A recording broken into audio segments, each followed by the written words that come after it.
That Kevin Show with Kevin McCullough. And we're back from Times Square. Kevin McCullough, thrilled to have you with us on the That Kevin Show, as the sign so aforementions. And you know that one of the things we do on here is not just talk about the top stories of the day and the biggest headlines and kind of get, into the weeds on some of that stuff, but we also like to have a little bit of fun and present options for you that help your family spend time together in constructive ways that maybe the rest of the entertainment industry it's not that important to them. So I'm really, really glad to have my next guest. They are part of the Great America PureFlix network. And this month, in fact, just a few days from now, they will be launching a brand new movie called Mr. Manhattan. And me, of course, being Mr. Manhattan. I love this. So let's bring in Carlos and Alexa Penavega. Guys, welcome. What's up, Mr. Manhattan? Yeah. You are the Mr. Manhattan, I guess. Well, I love New York City. I mean, I don't love the way it is right now. We are having some real problems, but there's something. I'm like, how's it going? Well, we could be doing better. Let's put it that way. But there's something magical about the world of New York and kind of the history. And even before I moved here to do media, I did a deep dive on how it was formed, and just there's so much fascinating stuff. That's a different interview. The movie Mr. Manhattan comes out May 23rd. You guys, of course, fame from Spy Kids, but let's talk about this current project and what attracted you to it. What was it about the storyline that said, I got to be part of this? Well, most of these kind of, I want to say rom-coms, but this is more of a faith-based dramedy. A drom-com. Dramedy. Anyways, most of them are. That's another interview. Anyway, go ahead. Yeah. but they're female lead driven. So when we read the script and it was more of a male lead in this type of world, for me, I've never had that type of role. So that was really cool for me. And then my wife and I met at Bible study. Our faith is everything to us. So to do, a faith-based movie, that's always a plus for us.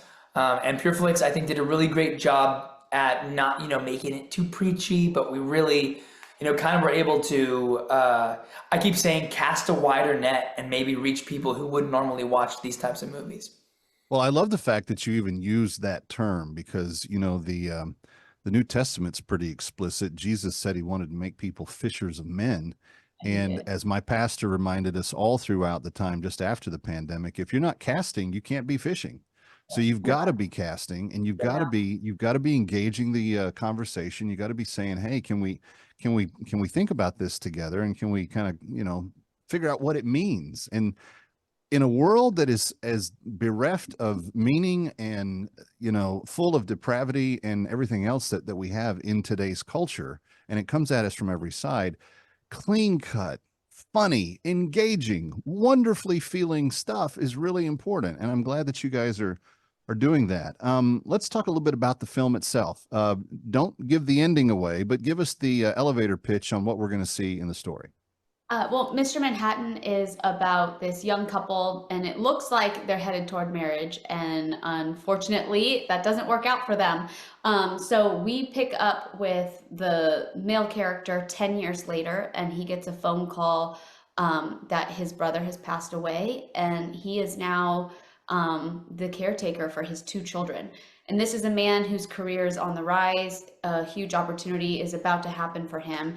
And now he has to take care of two kids. And he is juggling what that means, what a relationship with God looks like, because currently his view is a transactional version of God.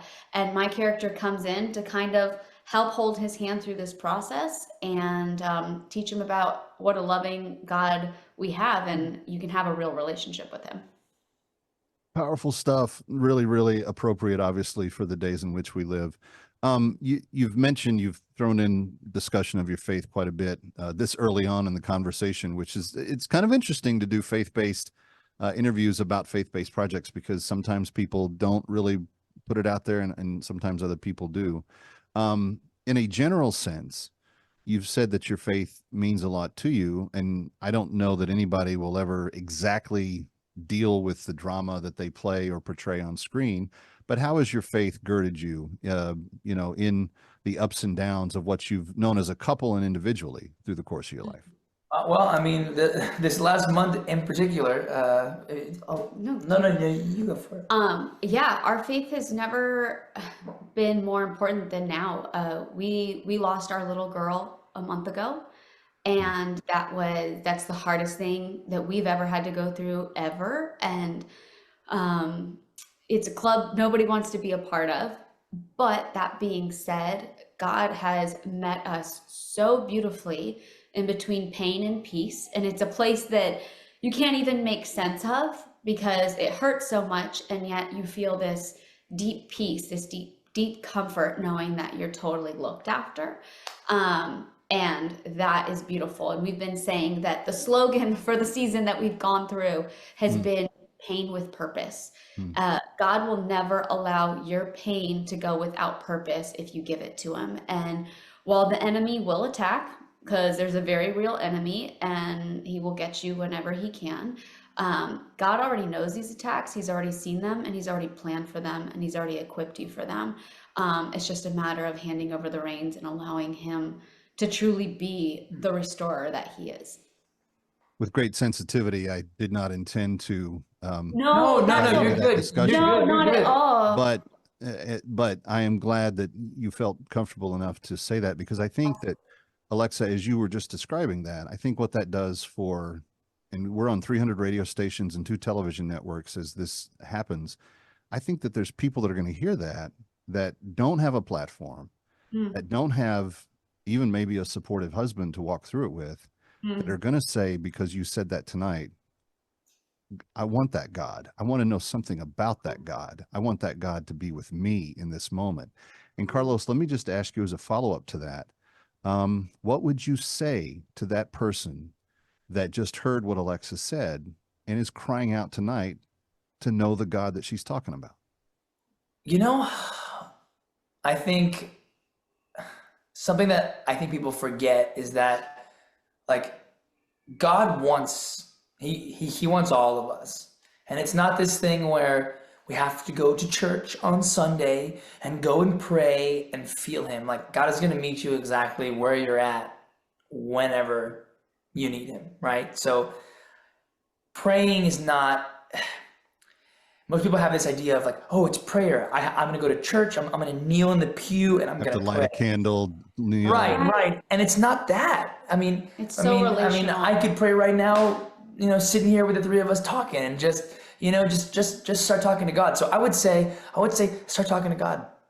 Right where you're at, right where you're listening to this, just start talking to God and say, God, hey, I want to feel you. Like, I am ready to like, I want to know you. I'm ready to know you.